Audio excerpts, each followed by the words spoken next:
Milei se convierte lentamente en su propio némesis. Dice el diccionario, némesis es un castigo fatal que restablece un orden anterior. Y refiere a Edipo cuando le llegó su némesis en Tebas.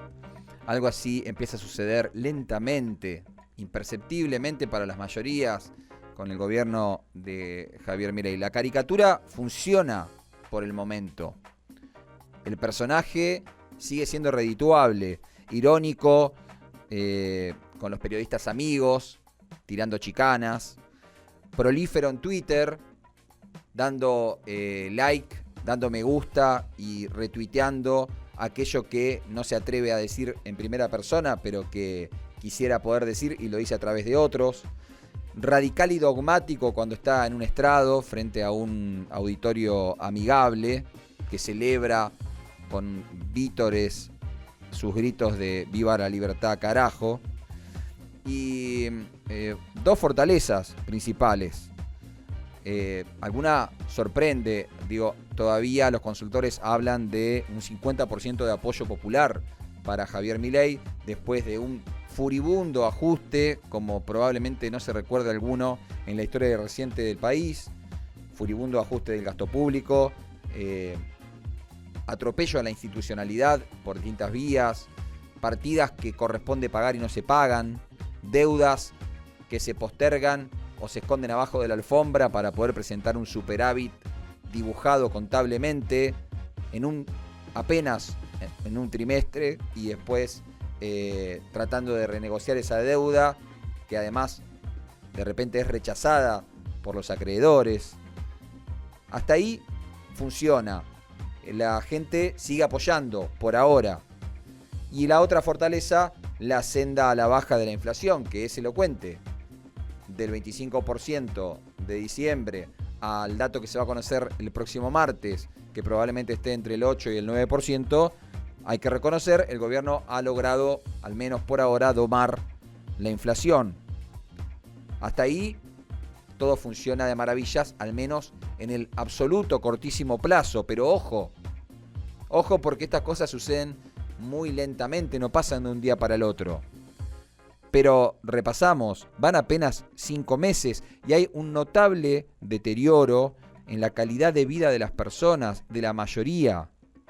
La mayoría, incluso la que apoya a Javier Milei, incluso parte de este 50% que todavía dice hay que darle tiempo al presidente, venimos de tantos años de otra cosa, este tipo está diciendo algo distinto, yo lo apoyo porque creo. Dentro incluso de ese 50%, la mayoría la pasa mal. La mayoría está teniendo que ajustar gastos, la mayoría ha dejado de irse de vacaciones, la mayoría tiene problemas para pagar la prepaga o la escuela de los chicos, la mayoría hace los cálculos para ponerle nafta al auto, trata de recortar gastos por algún lado, dejó de ir al club, capaz que va menos al gimnasio. La mayoría vive peor. En solo 5 meses, la mayoría vive peor que antes. Hay que ajustar la economía familiar como nunca antes. Pero eso lo trasladás después a todos los sectores de la economía. No se trata solamente del sector público. Venimos dando cuenta, acá en el programa, de la estrepitosa caída de la actividad económica. Salieron datos oficiales esta semana. No lo dice uno porque es un anti-mileísta. Lo dicen los datos del propio oficialismo, los datos del INDEC. La construcción en el primer trimestre se derrumbó. En marzo cayó 42% interanual. En marzo la construcción cayó 42%, casi a la mitad, frente a marzo del año anterior. Ni que hablar la industria. La industria se derrumbó un 30% respecto al año pasado, un 15% en el acumulado del primer trimestre. Y el fantasma que empieza a aparecer es el fantasma del desempleo. Porque en el gobierno se ufanan de cómo están acortando el gasto y achicando la estructura del Estado. Ya se habla de alrededor de 20.000 despidos en el Estado. Pero cuando trasladás eso al sector productivo, al sector privado, hay que multiplicar por 5 los despidos. No son 20.000. En la construcción son 100.000. los despidos en los últimos 5 meses. Y acá mismo alguien muy ligado al comercio, al sindicato de comercio en la ciudad de Neuquén, nos dijo que a nivel nacional se habla de 70.000 despidos en el sector de los comercios medianos y pequeños. Entonces, de repente, cuando empezás a buscar las causas del paro de ayer, encontrás que no se trata simplemente de una casta política que hace años y décadas controla los sindicatos. La contundente, masiva y elocuente adhesión del paro de ayer tiene fundamento en que la gente la está pasando mucho peor. Y entonces acá empieza a aparecer la escasa capacidad del gobierno para reaccionar y para interpretar y decodificar las causas del paro de ayer. Por supuesto que el paro sale caro, por supuesto que no es gratis parar la economía durante un día. Tampoco es gratis licuarle el sueldo a los trabajadores registrados o recortarle un 35% a los jubilados para poder presentar un superávit de un trimestre. No es gratis, nada es gratis, como le gusta decir al presidente. Todo sale caro, todo tiene precio, toda medida política tiene precio y el paro de ayer, sin dudas, fue un paro político. Ahora, ¿la reacción oficial es atacar a los que convocan al paro? O mejor pensar cuáles son las causas, ¿por qué la gente se adhiere? Cuando hay una marcha universitaria, ¿el problema es que utilizan la marcha políticamente o el problema es que le recortaste el presupuesto a las universidades públicas, que son la garantía de que la gente va a poder progresar, mandar al hijo a la universidad, que el hijo del cartonero va a poder ser médico? El gobierno no está logrando ver cuál es el motor de la movilización social y esto lentamente empieza a permear. Van solo 5 meses y ya hubo una mega marcha universitaria y 2 mega paros nacionales. Si el gobierno no logra empezar a ver esto, empieza Milei a convertirse en su propio némesis. Ojo, no sea cosa que esta sea la antesala del regreso al régimen anterior, aquello que la mayoría dijo no queremos más. Van solo 5 meses y todo el mundo está peor. Creámosle, la inflación está mejorando, por supuesto. Pero ojo, que esto tiene un límite. En algún momento la gente dice, ya no se aguanta más. Ojo que le pasó a Mauricio Macri, Ojo que le pasó a Alberto Fernández, que para estas alturas, cuando llevaba 5 meses de gobierno, tenía una imagen positiva del 80%. Y en este sentido aporto, para cerrar, 2 o 3 datos.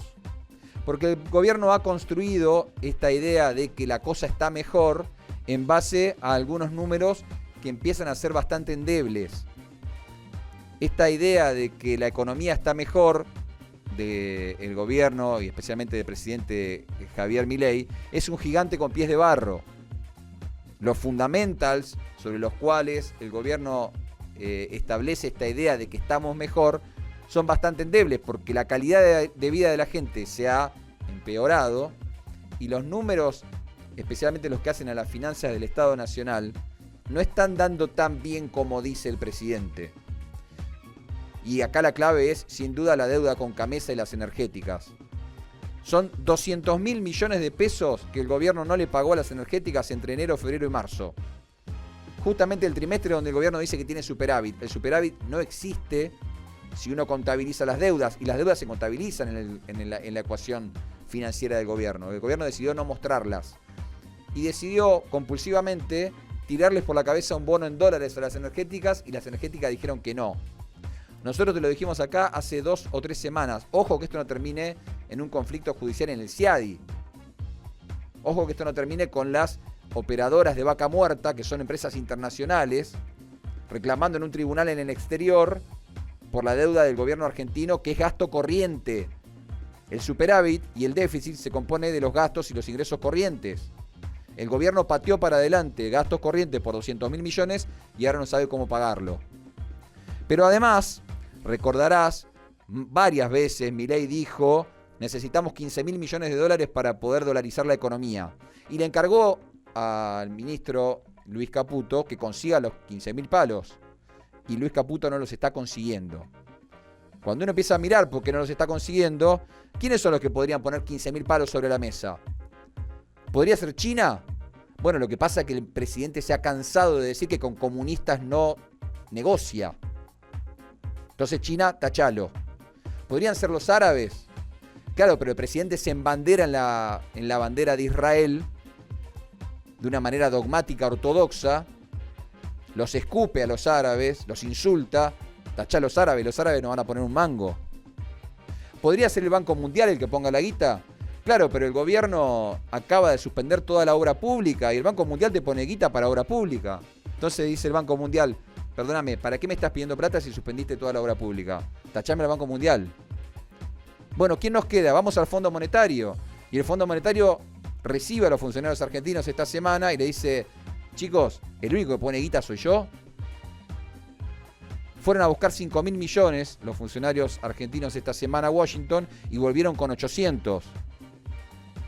Porque el Fondo Monetario dice, momento, gente, esperemos y veamos. Ojo, porque los números que hoy se presentan como tan buenos del primer trimestre, hay que ver si tienen consecuencia y recorrido en el segundo trimestre, en el tercero, y miremos el año completo. Y ayer escuchaba a alguien que hablaba sobre las empresas inversoras que también podrían poner plata, y la pregunta que se hacen los inversores es, ¿estas movilizaciones que empieza a haber no serán un reguero de pólvora que se convertirán en un malestar social mucho más grande del que hoy vemos? ¿No será que Milei se está convirtiendo en su propio némesis y de repente, llegado el final del año, la gente diga, primer año del gobierno de Milei y estamos peor que hace un año? Bueno, ya estamos peor hace 5 meses. Entonces, ¿quién pone la plata? Esa es la pregunta. Y el interrogante que dejo en el aire, con esto cierro, ¿empieza a hablarse de la salida de Luis Caputo del Ministerio de Economía? Bueno, son los rumores que empiezan a correr y ya se habla del reemplazante. Se dice por ahí que Federico Sturzenegger podría dejar el anonimato y convertirse en el nuevo conductor de la economía. Y este sería el gran malestar interno que hay hoy, puertas adentro del gobierno, donde sería la propia Karina Milei la que le ha bajado el martillo a Luis Caputo y lo quiere afuera del gobierno. ¿Será que Milei comienza a lentamente, por esta incapacidad de reconocer el mensaje de la gente que le dice por acá no, a convertirse en su propio némesis, en su propio enemigo? Veremos. Por lo pronto, el mensaje del paro general de ayer fue por demás contundente. Son las 8 de la mañana con 44 minutos. Te acompañamos un ratito más. Estamos hasta las 9 con Voz al Aire.